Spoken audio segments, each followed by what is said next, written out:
Universe में सबसे तेज speed light की है। ये मर्क्यूरी और वीनस से होते हुए हम तक पहुंचती है और इसकी स्पीड धीमी होती जाती है। वैसे इसमें घबराने की बात नहीं है। सूरज का तेज कम होता जा रहा है, लेकिन हमारे ऊपर अगले अरबों सालों तक इसका कोई असर नहीं पड़ेगा। वैक्यूम यानी बिना हवा वाली जगह में लाइट की स्पीड 2,99,000 किलोमीटर प्रति सेकंड यानी करीब 3 लाख किलोमीटर प्रति सेकंड है। और अगर ये इससे भी स्लो हो जाती है तो सबसे पहले इसका असर हम इंसानों पर ही पड़ेगा। सबसे पहले तो हमें चीजों के रंग बदलने और चमक फीकी पड़ने जैसे कुछ अजीब से इफेक्ट देखने को मिलेंगे, और फिर हम रोज जिन चीजों को देखते हैं उनके साइज और शेप में भी बदलाव दिखेगा।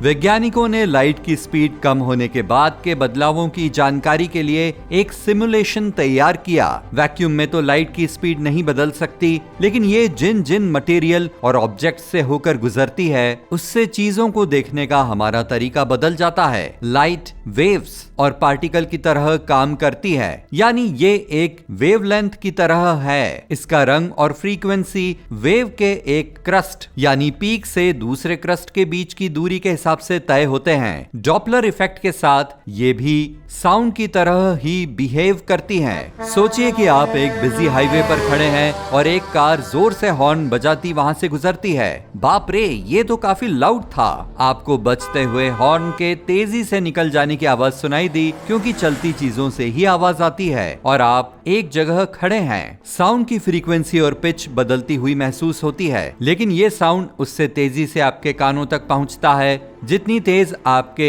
एक जगह खड़े होने पर पहुंचती।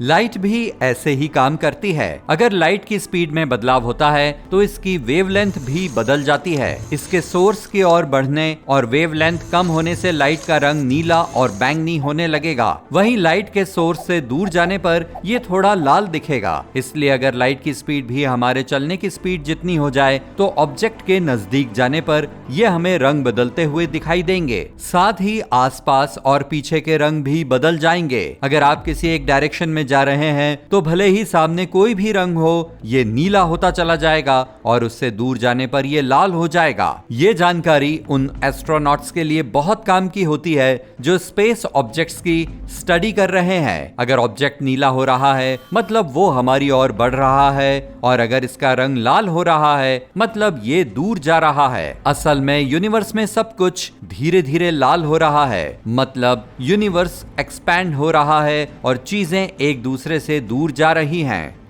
ऑब्जेक्ट के नजदीक आने पर इसकी चमक भी बढ़ती जाती है। ऐसा इसलिए क्योंकि हमारे सामने फोटॉन की संख्या भी बढ़ जाती है। इस समय हमें इनविजिबल लाइट और बढ़ी हुई इंटेंसिटी दिखने लगती है। एक जगह खड़े होने पर इसका असर ज्यादा महसूस नहीं होगा। डॉपलर इफेक्ट की वजह से ऑब्जेक्ट के नजदीक जाने पर अलग अलग रंग और लाइट की अलग अलग स्पीड महसूस होने लगेगी। एक और घटना जो हम अनुभव करेंगे वो है टाइम डायलेशन। ऐसा तब होता है जब हम लाइट की स्पीड से आगे बढ़ रहे हो तो नॉर्मल स्पीड के बजाय इसमें समय भी घट जाता है। स्पेस और समय काफी हद तक एक ही है, यानी अगर आप अपने डेस्क पर बैठे टाइम पास कर रहे हैं, सुना सुनाया सा लग रहा है ना? तो आपकी सारी मूवमेंट्स स्पेस से नहीं बल्कि समय से होकर गुजरेंगी। भले ही आप एक जगह बैठे हो, लेकिन फिर भी समय के साथ आगे बढ़ रहे हैं। आपकी उम्र भी धीरे धीरे बढ़ रही है।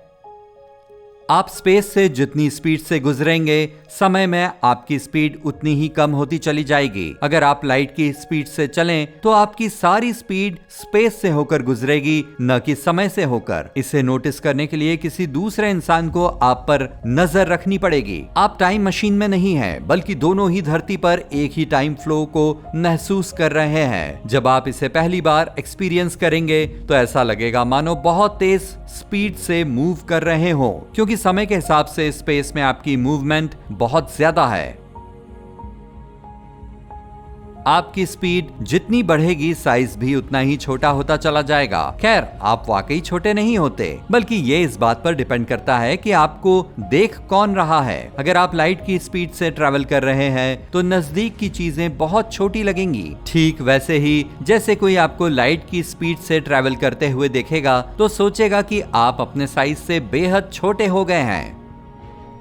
MIT के वैज्ञानिकों ने जो सिमुलेशन क्रिएट किया उससे पता चला कि अगर लाइट की स्पीड कम हो जाती है तो सब कुछ पैनकेक की तरह फैल जाएगा। अगर आपके सामने काफी दूरी पर पहाड़ हैं और आप उनकी तरफ लाइट की स्पीड से जा रहे हैं तो वे आपको और ज्यादा दूर दिखाई देंगे। चीजों की शेप बिगड़ जाएगी और ऐसा लगेगा जैसे आप किसी जगह बहुत तेज स्पीड से पहुंच रहे हैं, क्योंकि आपके लिए समय काफी स्लो हो चुका है। अगर आप एक जगह आराम से खड़े हैं और आपकी बाईं तरफ खड़ा कोई व्यक्ति आपके दाईं तरफ क्यूब शेप वाली कोई चीज फेंकता है तो जाहिर तौर पर आपको इसकी एक ही साइड तब तक दिखाई देगी जब तक ये पलट नहीं जाता। लेकिन इस न्यू रियलिटी में आपको सामने वाला हिस्सा दिखाई देने वाले हिस्से के चारों ओर लिपटता हुआ दिखाई देगा। अगर आप इन्फिनिट स्पेस में लाइट की स्पीड से आगे बढ़ रहे हैं तो जैसे ही आप इन्फिनिट स्पीड पर पहुंचेंगे सब कुछ स्ट्रेच होना शुरू हो जाएगा। एक ऐसी दुनिया जहां लोग लाइट की स्पीड से चल सकते हो वहां हमें कुछ भी नॉर्मल दिखाई नहीं देगा। फिर हमें चीजों को उसी तरीके से देखने की आदत डालनी होगी। हमारी हर एक मूवमेंट के साथ आसपास के रंग भी तेजी से बदलने लगेंगे, यहाँ तक कि जैसे ही हम किसी चीज को देखने के लिए सिर घुमाएंगे हमें आसपास सब अजीब ही दिखेगा। मान लीजिए कि आप किसी सुपरमार्केट में कुछ सामान खरीद रहे हैं और आपको किसी रो के आखिर में दूध की बोतल दिखाई देती है जो वहाँ से तो काफी नजदीक दिख रही है, लेकिन जैसे ही आप इसके पास जाते हैं तो ऐसा लगता है मानो वो दूर जा रही हो। दूध भी थोड़ा लाल दिखाई देगा। जैसे ही आप इसके पास पहुंचेंगे ये नीले रंग का दिखाई देने लगेगा। अगर आपको आसपास कोई शॉपिंग कार्ट दिखा तो ये भी 3D मॉडल की तरह दिखाई देगा। जैसे जैसे ये आपसे दूर होता जाएगा इसका रंग भी बदलता जाएगा। ये आपके ठीक सामने होगा लेकिन बहुत दूर दिखाई देगा। सच्चाई तो यह है कि हमें पता ही नहीं है कि लाइट की सही स्पीड क्या है। वैज्ञानिकों ने इसे करीब करीब 2,99,000 किलोमीटर प्रति सेकंड का मान दिया है और इसी मान को फिजिक्स की दूसरी कैलकुलेशन करने के लिए इस्तेमाल किया जाता है ताकि हम उन्हें बेहतर ढंग से समझ सकें। यहाँ समस्या यह है कि हम लाइट को सिर्फ लाइट की किरणों यानी बीम और शीशे से ही मेजर कर सकते हैं, लेकिन ऐसा नहीं है कि हमें सिर्फ शीशे पर लाइट बीम डालकर इसके ओरिजिनल और रिफ्लेक्टेड पाथ को ही मेजर करना है। आइंस्टाइन की थ्योरी ऑफ रिलेटिविटी में कहा गया है कि जरूरी नहीं है कि लाइट के सोर्स से शीशे तक और फिर शीशे से सोर्स तक वापस पहुंचने वाली लाइट की स्पीड एक ही हो। कल्पना करते हैं कि अगर लाइट को सोर्स से शीशे तक और फिर वापस सोर्स तक जाने में 10 सेकंड लगते हैं तो हम इस नतीजे पर पहुंच सकते हैं कि इसे एक तरफ ट्रेवल करने में 5 सेकंड लग सकते हैं। लेकिन आइंस्टाइन की थ्योरी ये कहती है कि लाइट को सोर्स से शीशे तक जाने में 9 सेकंड और फिर शीशे से वापस सोर्स तक आने में सिर्फ 1 सेकंड का समय भी लग सकता है, या फिर इसका उल्टा भी हो सकता है। यही वजह है कि लाइट को मापना इतना मुश्किल है।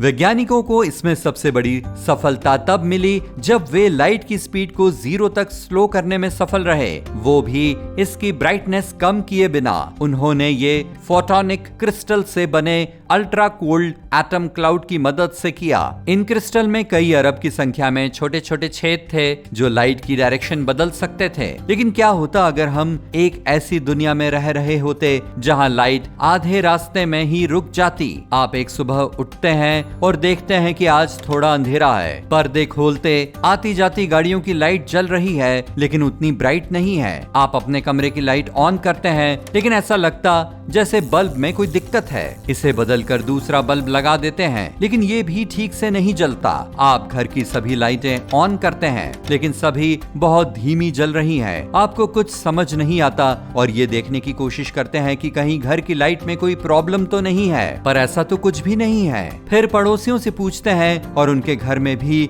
यही हो रहा है।